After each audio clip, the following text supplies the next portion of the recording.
Hi, welcome back to Everyday Behavior with Dr. Mary Ann. This is the third video in our series this month on establishing operations. During this video, we're going to talk about Maslow's hierarchy of needs and how that links in with motivation and establishing operations. So Maslow, one of our theorists within the field of psychology, stated that we have a hierarchy of needs, with our most basic need being those basic physiological needs of food, clothing, water, shelter, air, sleep, warmth, those basic physiological needs that we all have. And then we move up from our basic physiological needs to our safety and security needs of health, reducing bullying or victimization, and reducing abuse. Once we've met those needs, then we can move up to focusing on our needs for love and belonging. So this would be acceptance from peers, friendships, teacher attention, peer attention. Then once we have those needs met, we can move up to our self-esteem needs. So these are things like our general interests that refer back to our self-esteem. So maybe creativity, crafts, talents, music, toys, things like that. And then all the way up to motivation for self-actualization is what Maslow called it, which is the motivation to give back to others, to improve or give back to the world or the environment around you. Now, what Maslow said, or his theory, was that we begin at the most basic need, and until those needs are met, we cannot move up in the hierarchy of needs. However, as theorists have gone on, they said that this is not necessarily a hierarchy, but that it's fluid, or that individuals can be at multiple levels at once.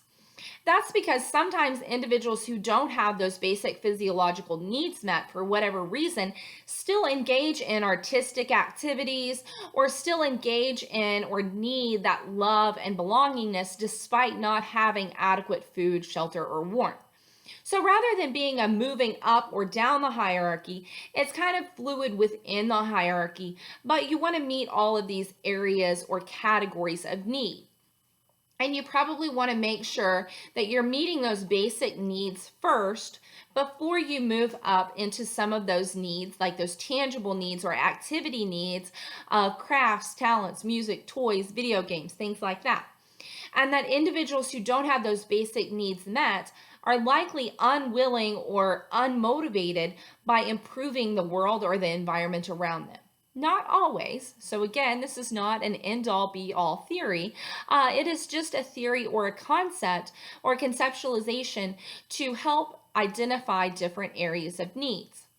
So when you're looking at motivation, reinforcement, all of those things, we talk about within the behavioral world of those four functions or those four reinforcement categories of attention, tangible, sensory, or your automatic, or your access to, I left one out, escape, right? So removing an aversive stimulus.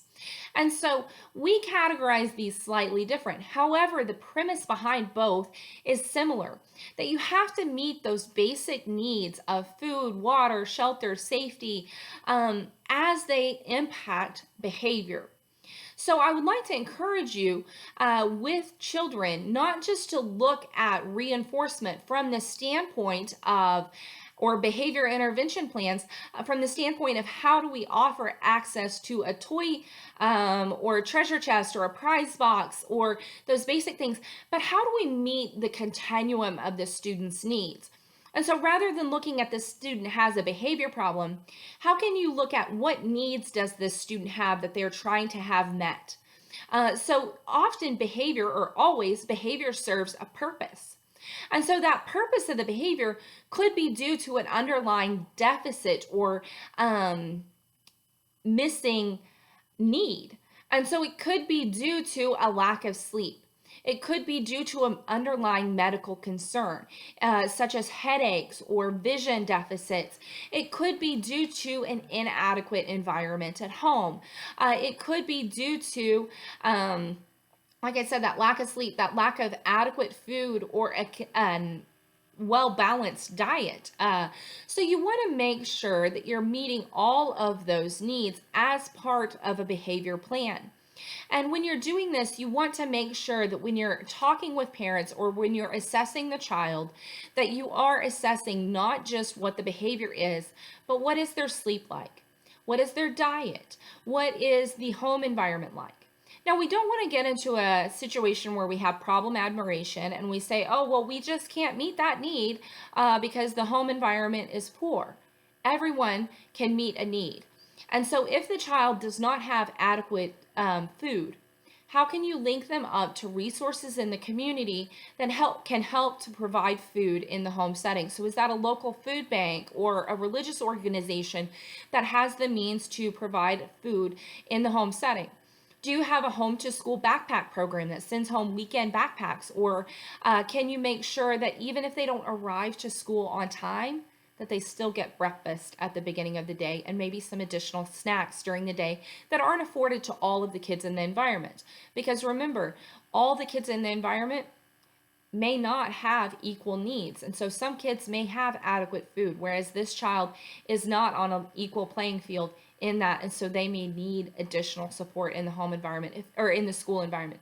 If they aren't getting adequate sleep at home, how can we provide a quiet location where maybe they can get 30 minutes or 60 minutes of rest during the day so that the other 5 hours that they're at school, they can be more engaged and participate with fewer behavior problems. If the child doesn't have access to hot water or warm water at home, can we use the school locker room to get them a shower? Can we use school laundry facilities that maybe are there for other uniforms or gym equipment? Can we use those to help them wash their clothes? Can we provide through local areas of support, soap, water, other things, deodorant that they may need to meet those basic needs? How can we utilize our bullying prevention program to meet that need of safety or provide them a location of refuge? So how can we meet these basic needs of safety, security, and physiological needs, not in isolation, but as part of our entire behavior intervention plan? So in addition to providing these basic needs, that works as an abolishing operation to reduce the motivation or the need to engage in these other challenging behaviors. So that then your behavior plan that is in addition to these basic things can also work to meet those remaining or lingering behavioral or academic needs that the child may have in addition to those basic needs. So rather than, again, the hierarchy where we start at the bottom and we have to ensure these basic needs are met, it's a continuum. We're meeting the basic needs through referrals and resources and being creative in the school environment, while then moving up the hierarchy simultaneously to meet those additional needs of love, belongingness, and access to other preferred activities as part of the other overarching behavior plan. So it's not starting at the bottom and then working our way up, but it's addressing our needs at each of those levels.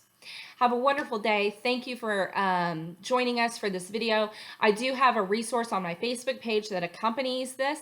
I encourage you to like or follow us on Facebook at Everyday Behavior with Dr. Mary Ann for additional resources. I also encourage you to subscribe below by clicking the red subscribe button to have updates and notifications as additional videos are released. Thank you. Have a wonderful day.